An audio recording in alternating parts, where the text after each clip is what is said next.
آج ویو 360 میں اسرائیل حماس تنازع کے نتیجے میں امریکہ میں یہودی اور مسلم کمیونٹیز کے خلاف نفرت پر مبنی جرائم میں اضافے کا خطرہ۔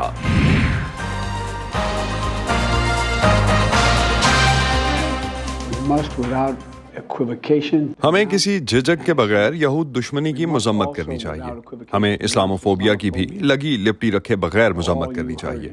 اور آپ تمام لوگ جو تکلیف میں ہیں، یاد رکھیں میں آپ کو دیکھ رہا ہوں، آپ یہیں کے ہیں۔ میں آپ سے یہ کہنا چاہتا ہوں کہ آپ سب امریکی ہیں، آپ سب امریکی ہیں۔